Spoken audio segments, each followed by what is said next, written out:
Welcome to this explainer. Today, we are exploring a massive, and I mean literally world-altering paradigm shift hidden deep within ancient texts.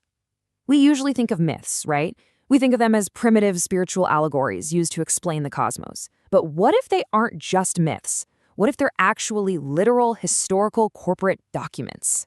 In this explainer, we're going to decode the ancient Gnostic Demiurge and see how this ancient symbol might actually be a highly sophisticated corporate logo representing the ultimate merger of two ancient bloodlines.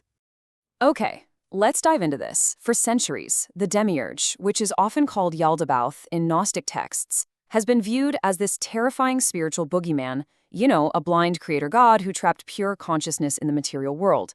But the archives we're examining today suggest something far more grounded and, honestly, far more fascinating.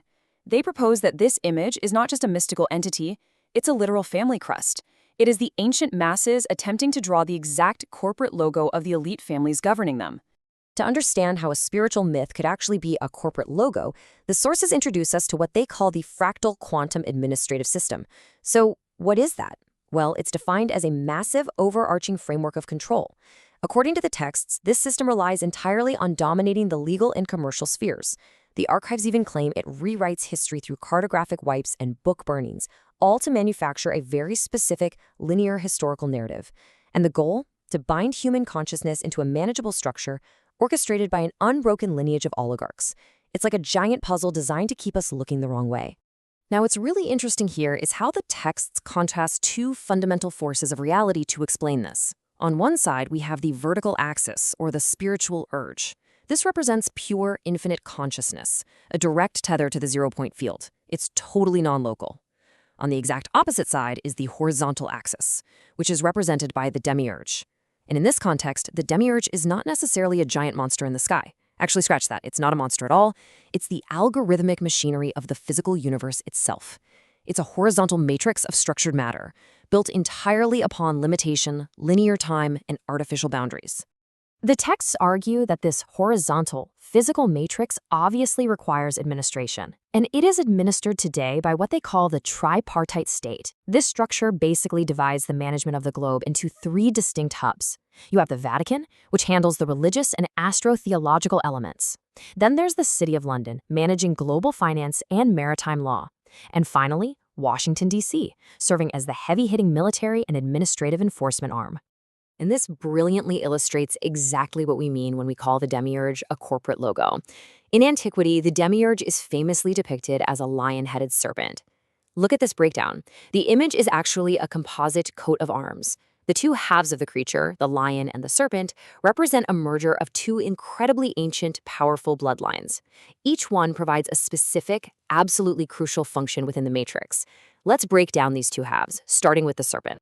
The archives explicitly link the serpentine body of the Demiurge to a 10,000-year-old Phoenician or Canaanite root. This serpent symbolizes an ancient, unbroken DNA lineage. According to the sources, this lineage slithers unseen through the annals of history, eventually spawning Roman emperors and smoothly moving its vast wealth into the hidden alpine vaults of Switzerland. But the texts report a chilling second layer to this serpent symbolism. The snake isn't just a lineage, it represents a highly specific neurobiological operating system. The archives claim this is fueled by a psychopathic brain chemistry.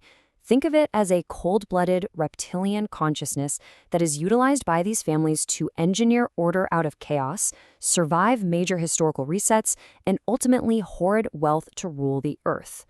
So, the crucial point is how the second half of the logo operates. If the serpent is the hidden cold-blooded foundation, the roaring lion head represents the aggressive, highly visible manifestation of this power structure. It is the absolute solar enforcement arm of the matrix. The lion acts as the muscle and the financial engine that visibly and loudly dominates the material plane. According to the archives, the lion manifests in the real world through very specific historical institutions. We're talking about the massive Roman imperial military force, the sweeping global reach of papal authority, and the incredibly vast Venetian banking cartels. These are the visible managers of the global trust.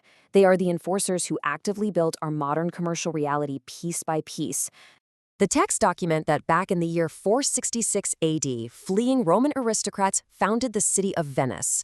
But the archives point out a profound linguistic and symbolic merger happening here, the unification of the Venetian and Phoenixian brands.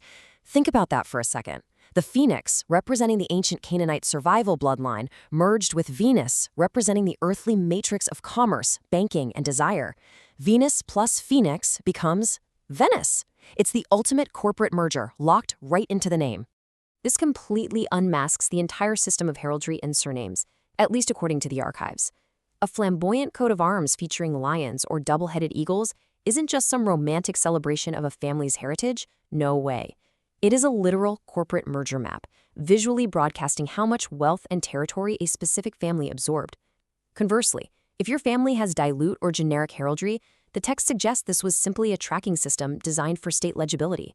It was a way of branding the managed labor class, the commoners, rather than the managers of the matrix. And this tracking system lays the foundation for what the archives call the human legal fiction. The texts assert that the word human signifies the color of man, a corporate straw man, basically a legal identity. This legal trap is meticulously designed to pull your infinite, non-local consciousness right out of that vertical spiritual access we talked about earlier. Once you're pulled, it locks your consciousness onto the horizontal plane of commerce, debt, and linear time. The ultimate goal? To actively harvest your energy to power the demiurgic structure. Let's see how this builds, because the sources do actually present a solution here, a spiritual counterweight to this vast, overwhelming administrative system. It involves unpairing yourself from the horizontal matrix. The text suggests that by utilizing a legal and spiritual concept called the notice of life, an individual stops identifying as the human legal fiction. This single act allegedly severs your entanglement with the Demiurge's counterfeit system of commerce and linear time altogether. The ultimate goal outlined in these texts is deeply profound.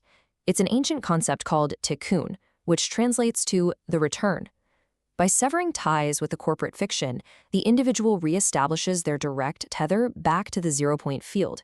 You return to the vertical axis. You're no longer a harvested avatar, but instead you're empowered as the sovereign observer, the active, actualizing agent of consciousness fully grounded within the material realm. Which brings us to our final thought for this explainer. We've seen how the archives completely reframe the ancient demiurge. It goes from a mythical beast into a highly documented corporate logo, representing a 10,000-year-old administrative system of merged bloodlines. The texts leave us with a very provocative choice regarding our own legal and spiritual standing within this massive historical framework. So will you remain entangled as a legal fiction, or will you unpair from the matrix and reclaim your absolute standing as the sovereign observer? Thank you so much for exploring this with me today, and as always, keep questioning the narrative.